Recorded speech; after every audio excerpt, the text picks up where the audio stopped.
Yo guys, welcome back to another video, and yeah, as you can see, we are running the trade strat, and this time we did manage to go from, what was it, 1.6 trillion to 2.4 trillion, and you can easily get up to like 2.5 trillion if you stall slightly better than me, or even if you stall just like, a lot better, because you see, I do end my run at wave 78. You can probably get to wave 80 or even maybe 81, but yeah, you can see by the team we are running, it's pretty much the same team. We are just running, of course, Choso instead of Alucard. And it was did I have Smith last time? I think I had Smith last time. And instead of Smith, we are running Meriliona. So yeah, let me run you guys through the memorias I am running on them. So where is it? Let me just place this one. Okay, so you got Choso with I got Ethereal on him. So if you guys don't have Ethereal, use Blitz. Blitz, Marksman, Deadeye, whatever you have, just run it on him. His own Vanguard familiar, of course, and then ideally for 1, 2, 3 and 4. So these first 4 units, you want to have Battle of the Strongest with the Adu traits as well. So ideally, Battle of the Strongest with Contagious, but I am running Maharaga's one with a Contagious. Then for Ainz, you want, of course, Battle of the Strongest with Deadeye, and this is the Burb I am running on him. And then for Meriliona, you want her own Vanguard Familiar, and ideally Battle of the Strongest with Contagious. And then of course Sukuna and Gojo vs Sukuna, you want Battle of the Strongest, Contagious, and I'm running this burb on him right here. And for Aizen, you can run a C3 Doctor if you want, but I'm running this burb right here and Battle of the Strongest with Divinity. So ideally you want, I guess you could do Battle of the Strongest with Deadeye if you want, but it's pretty much the same, or even Battle of the Strongest with Jack of all, whichever you have. And then yeah, for Ichigo, you are gonna be running. I'm running this burb right here, and yeah, this Divinity on his own Memoria. And yeah, that's pretty much it for the team setup. Let's just get into this run. But yeah, thanks to Vadia for the help. Alright, let's just get into this, mate. Okay, yeah, pretty much the strat should not be too difficult to follow. That's what I can say. It's legit, as long as you get your placements down, there's not much micromanagement you have to do, so just follow my placements for my Leo, my Eins, my no, Eins placement don't matter. The only placements that really matter is I guess your Leo, your Sukuna, your Aizen, and also your Ichigo. But yeah, the reason that Choso is being used instead of Alucard is because he has full map slow, plus also applying full map deceased. So yeah, it's just a nice support because he's gonna be buffing, of course, the other Chosos with him, and then of course he's also gonna be helping Sukuna.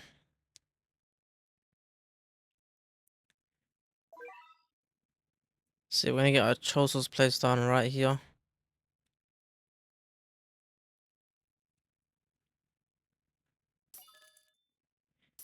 Yeah, you get all 4 placements right around your Meriliona.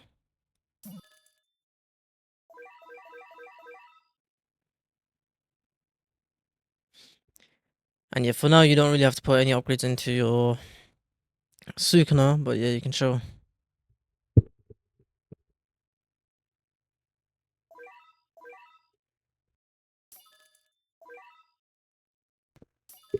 And yeah, as you can see, you put Aizen pretty much at the end of Sukuna's range where it would be. And I also put Ichigo at the very front where the enemies are spawning, and then I use Create Great Handed spell.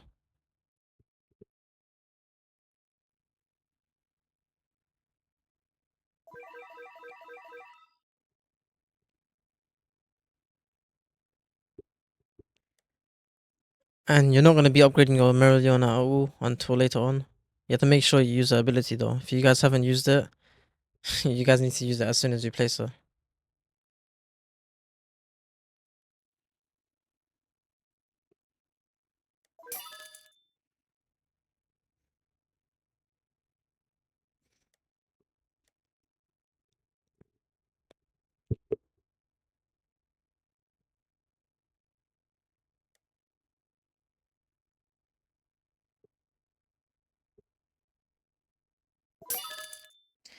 And here I'm gonna be upgrading my Chosos slightly apart in terms of like making sure they're attacking at different times.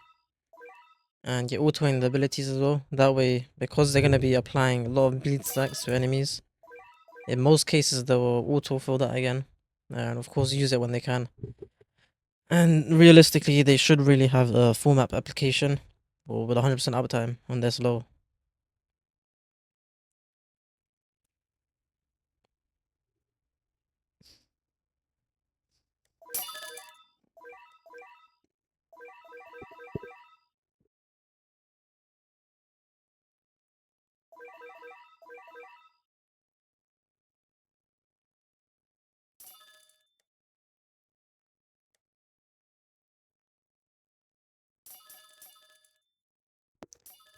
And yeah, here I'm just upgrading my Meregliona. So around like, what time is it now? 16:30 in. And leave it on this upgrade for a bit because this is quite a low SPA. And you can upgrade slightly after. And you're gonna put your money into your Eisen now because you wanna get his wall off. Because you're gonna have to wall off certain enemies.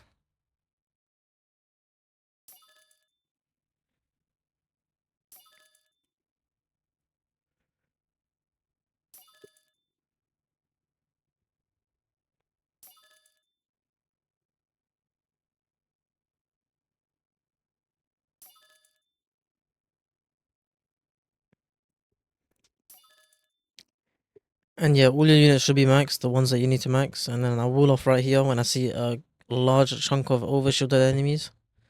Because you want to be walling off the overshielded enemies. Because these are the ones that are going to be pretty much killing you off.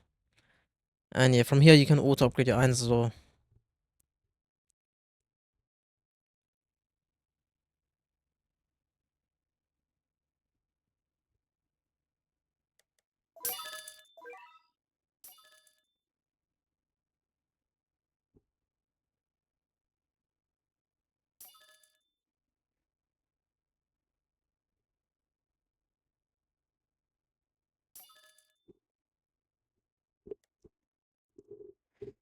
And yeah, there's not much you can do about this. You just sit and watch. That's pretty much what this tournament is. You're just going to be doing a few things, but you're going to be watching most of the time.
And yeah, these guys get pushed back, and yeah, you just wall off the enemies once you can. So this guy should die, and then I'll wall off the next one.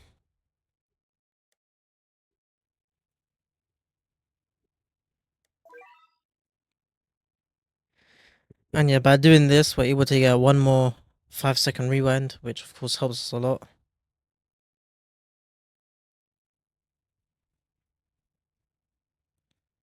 So you see that guy somehow phased through and it rewinds these guys. And by the next instance, we're gonna be using our rewrite HP to 1 so we can kill them all off. And yeah, after they're all killed off, we just go to the front, and now what you want to be doing ideally is just stalling as much as you can. So you see the Sukuna we do have. You want to use him to stall a lot more.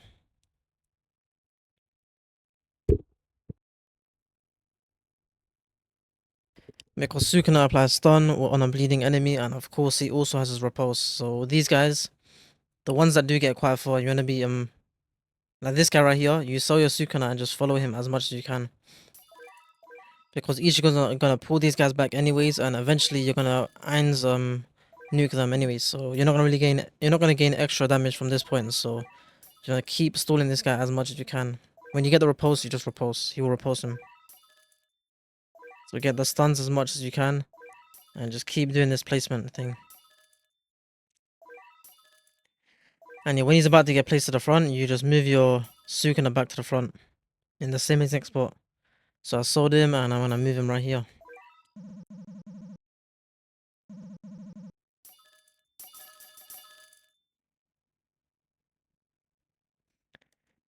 And yeah, same exact thing again. As soon as these guys get far, you wanna make sure you're constantly following them with Sukuna.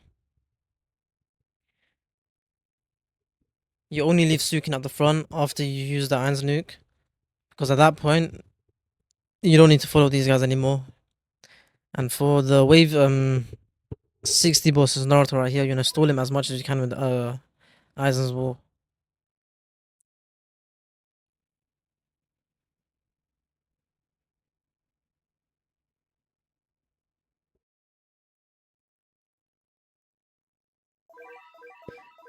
And yeah, you can see one mob at the front did hit our base, so it rewinded these guys all the way back. And ideally, as I told you, I should be following them with Sukuna, but I'm going to be using Ainz's ability. So as soon as I see, at this point, I use Ainz's Goal of All Life. And it should just kill all of them. And yeah, from here, this is where you just leave your Sukuna at the front. You just can't move him at all. Every unit, you just leave them where they are, and you just watch. That's all it is. After the Ainz nuke, you just watch. And if you can, you use Aizen's ability again, which in most cases, you won't be able to use it. And that enemy speeding off at the front is a ghost enemy. I don't know how it happened, but yeah, it's a ghost enemy, so it's not actually doing any damage. But yeah, the reason you save 2 stocks is because when the first enemy would hit, well, the next enemy that's gonna hit your base is gonna rewind these guys back by 5 seconds. And yeah, that's pretty much it for the strat. If you enjoyed the video, like, subscribe, and yeah, I'll see you in the next one. Peace.